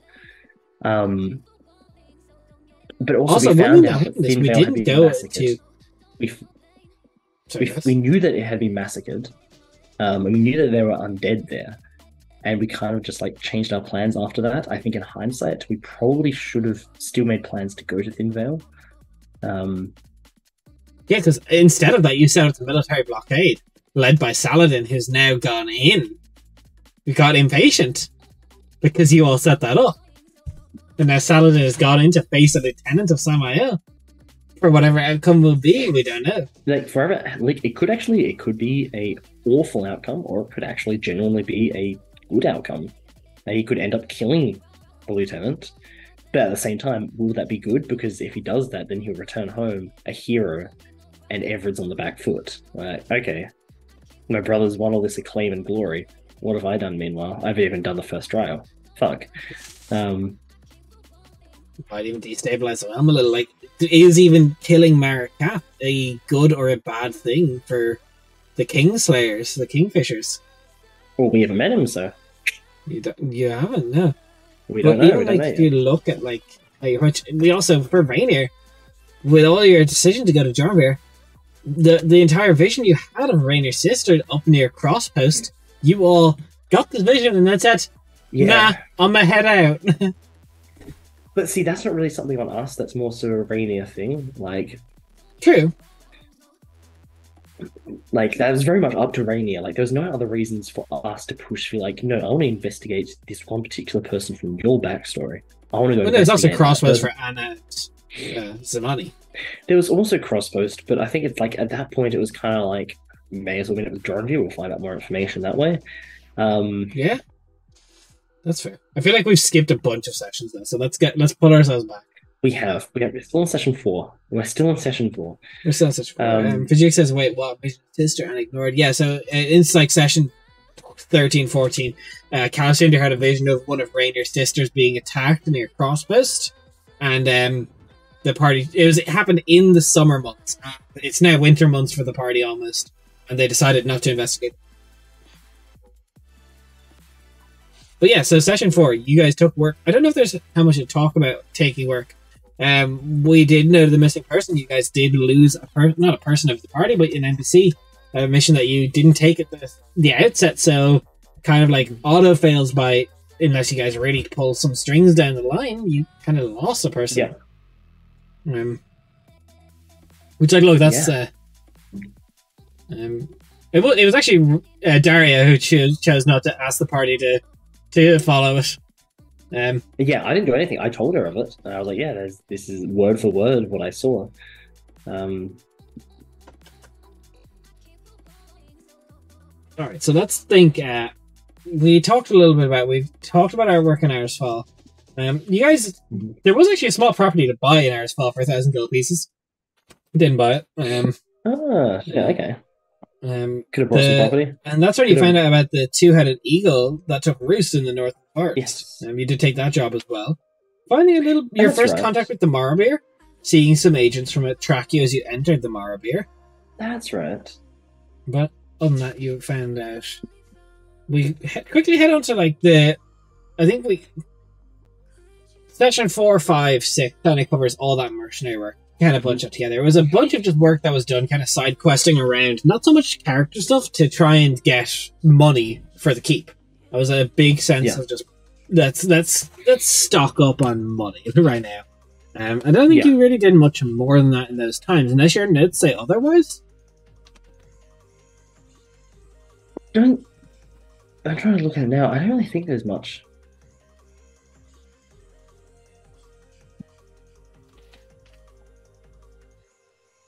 Yeah, you failed Lathra, you got the bottle servant, you did. Whereas the Eagle, you did the Erisur Displacer piece, and you did the Erisur Track Race. So, yes, you did do a lot of the missions, and you made some good friends in Erisur. I was going to say we did some good friends, and then rest in peace. Currently, holy heck, my brain is still hard locked on that blade from Shadowshore ideas and schemes. Look, there's definitely same. I Crimson. Yes, I think there could have been a really interesting plot point.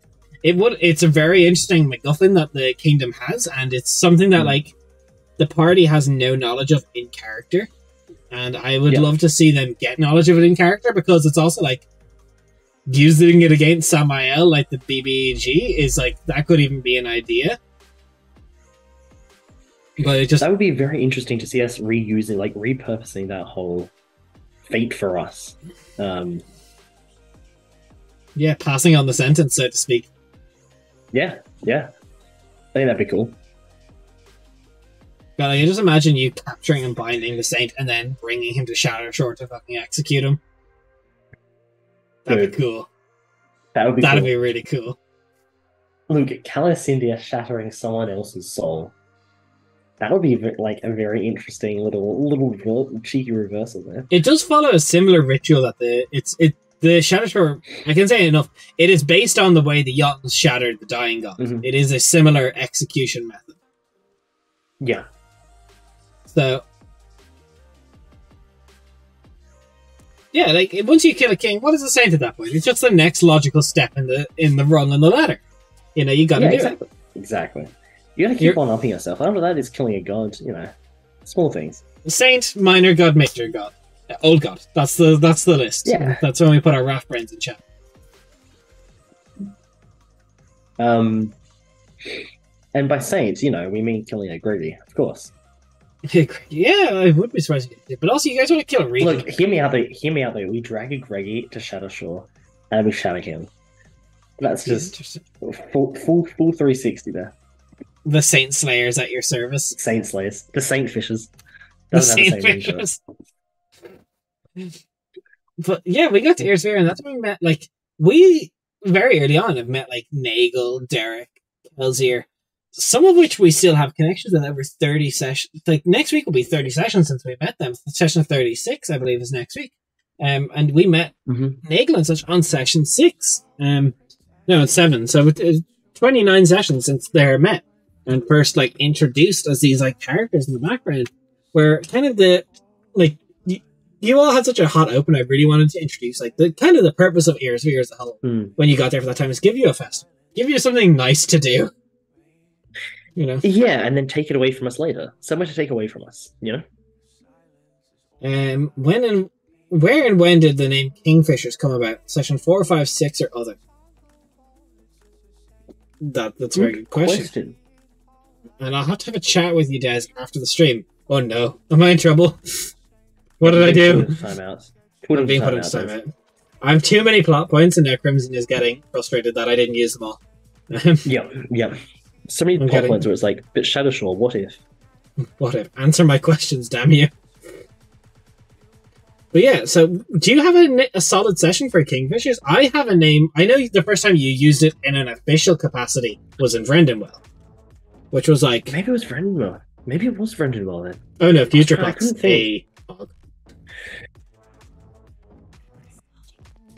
Yeah, no, I know the first time you properly used it, because we talked about after stream, like a couple of us just like, because you all were like mulling about, because you know I love asking the group, what's your name? Like, as a merchant company, what do we call you? It's like, it's a DM thing.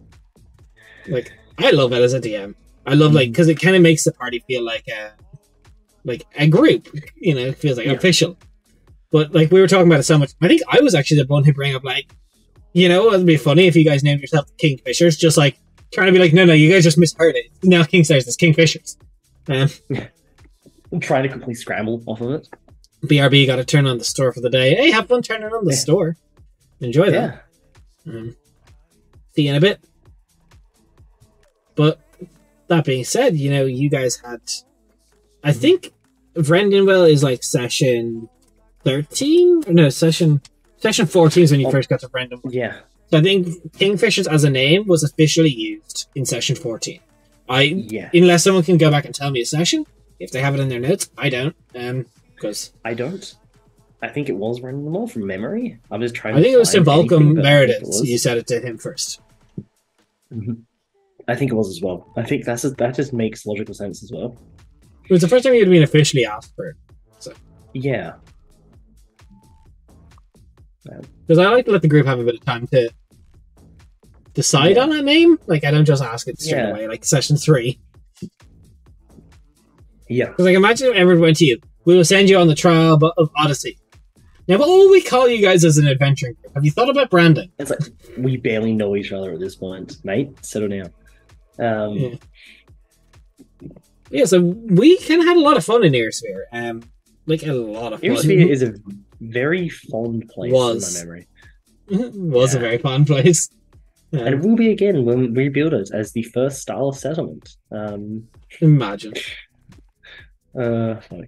No, it was a very fond place. Well, it's also you will be going back there before that because there's the ruins underneath it. Yes, we will, and the treasures that lie below. Once a pound of flesh is paid at Inner Shale. What do you think that pound of flesh is? See, I don't know, Des. It could be a very literal interpretation of that. It could literally be flesh, or it could be a figurative sacrifice, like something to give up. If it's a figurative sacrifice, what are you going to give? Money? What about my dear uncle? If it is literal, I kill my dear uncle. I'm killing him, Des. I'm killing my dear uncle, Iro. Nice try. Or just Calicinda up in there, just like cuts off one of his fingers, being like, okay, cool. There's some flesh. I need to double check just this is to add to my weird DM search history. How much does a finger weigh?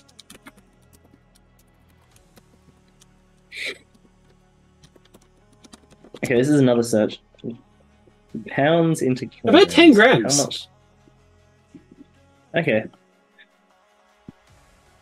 No, about 100 grams. So, finger will weigh about 100 grams. If it's a 10 millimeter wide and 10 millimeter thick and 10 centimeters long, but 10 centimeters?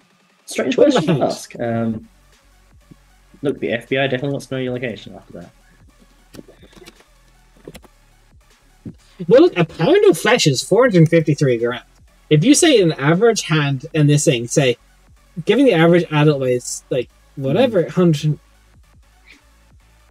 Wow, that's a... pound of flesh is... But it's like, if it's like written, it depends. If this is like a prophecy given by the Dying God, then it's something that the Dying God feels that he is owed. So, like, what would the Dying God feel is owed? Do I, like, sacrifice part of my soul? Look, I gotta warn you, the average weight of a hand is 1.03 pounds. That is pretty much a pound of flesh. Okay, so Calicindia the one-handed.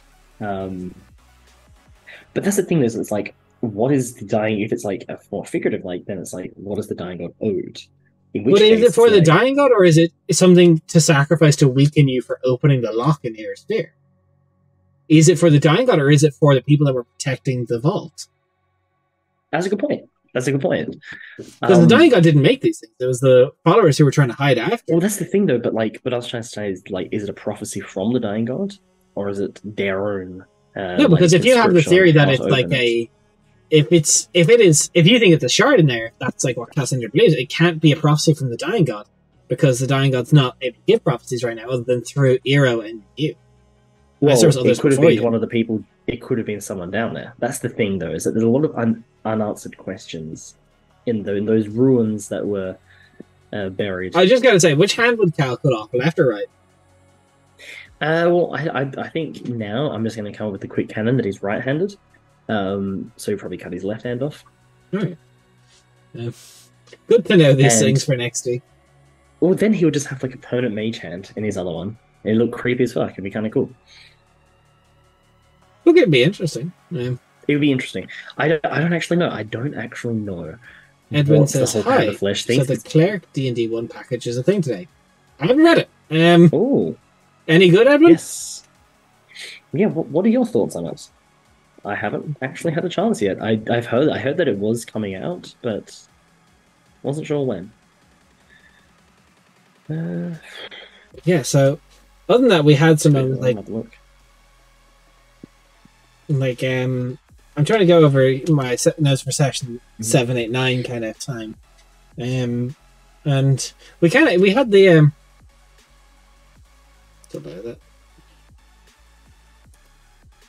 I had a wyvern bite off my hand.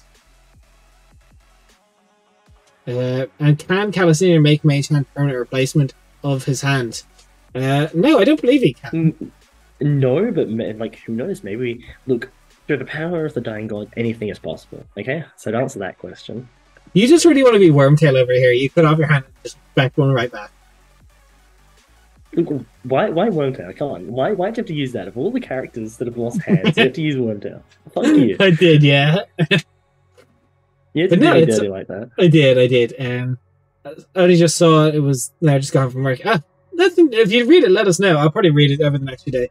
I think my next after today, my next day off was like Sunday. I don't know if I'm going to read it by then. I'll keep it a book. But I'll probably read it before next week.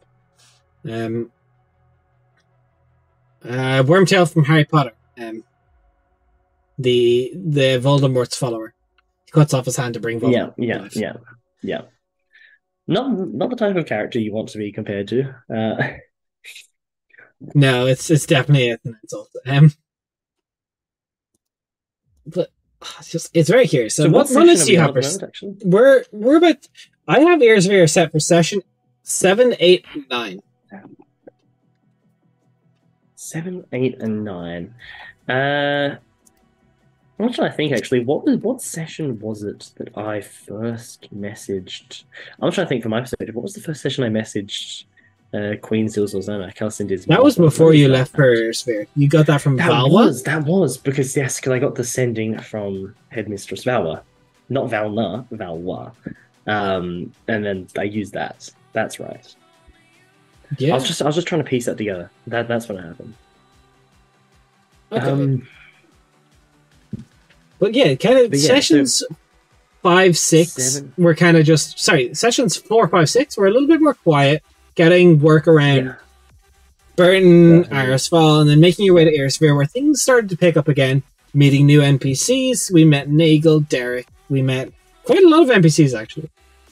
And you set like your first real time getting into a city that was like a decent sized city that wasn't Burton, and finally starting to see like different aspects of life and the people within this kingdom and what they like, what they like. And we saw like a big thing is like the horse farms of Airsphere. It supplies a lot of the horses for the cavalry of the military of Burton, and the Derby is there, and there's races, and it was a lot of fun to be had. You brought, and this is, you already had Olivia traveling with you, and at this stage Zamani had gotten locked from the Decaying Lord. That relationship had progressed a little bit more. Yeah, so I'm curious. There's actually a lot that happened during that time. But what do you have down for that? Any session in particular? Like one session, or because I have a lot of notes for each one of these? We'll start bit by bit, but Crimson said, looking through the world anvil, 0 character info in there. Character info about whom? The player characters, or the... or are you on the Wormtail joke? And if it's player characters, is player character entries on the world anvil something you would like? As the world anvil is more for like a world encyclopedia, not so much player character, but if it's something people want, we can add it to it. Yeah. Or even like a Discord, on our Discord, shout out to our Discord, let me just put the link in quickly, where we could do like a little character bio section in Discord in like a mock channel, where we could just like put them up with like a little blurb. Which if that's something people want, then we could easily do that. Yeah, let us know. Something we can look into.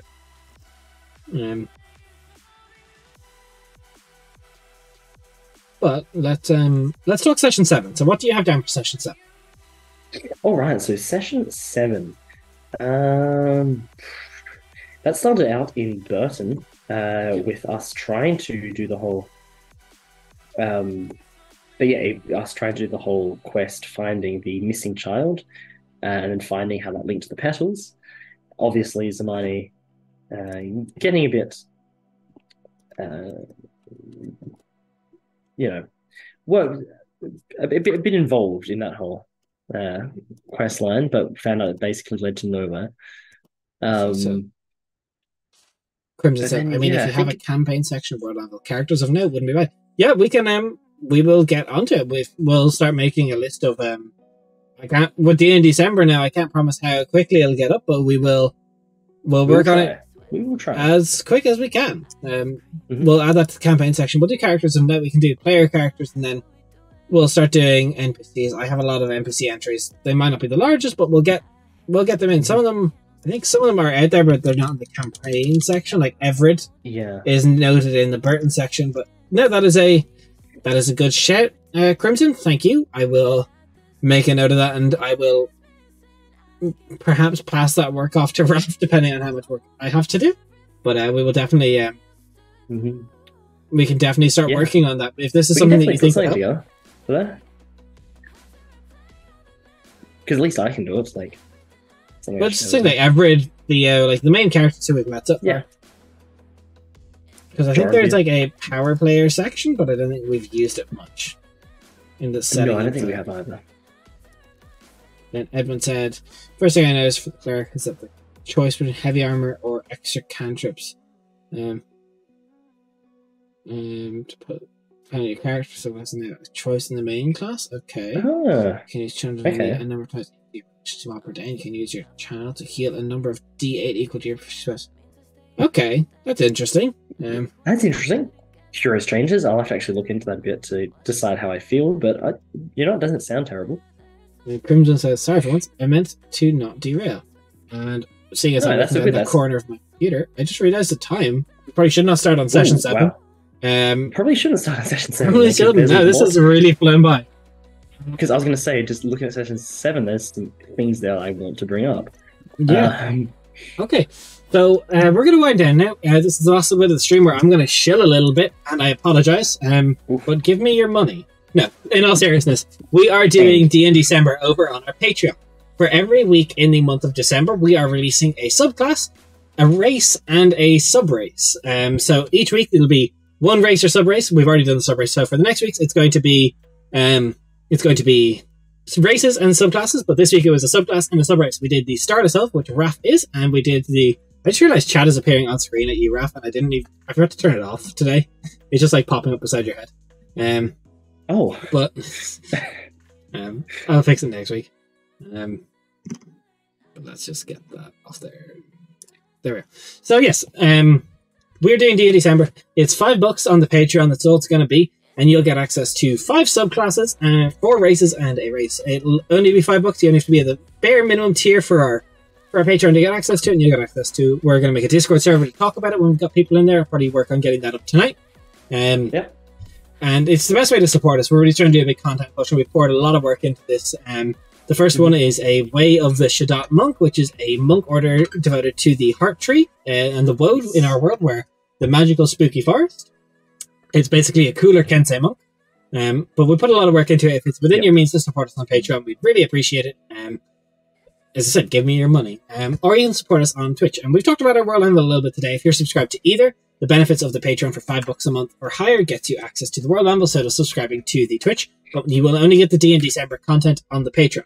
As well as on the Patreon, we have a $10 a month tier, which gives you access to all the battle maps I make for us. And for $15 a month, we get it behind the screen. Although I haven't posted that for last week, because obviously we didn't have a session today, session Monday, and I didn't done last week because I was going to do them in 2 this week. So I'll probably do them next week. Also, just been very, very busy with D&D December, getting all the stuff ready. So patience with that, please. One-person army. Other than that, if has been working like crazy.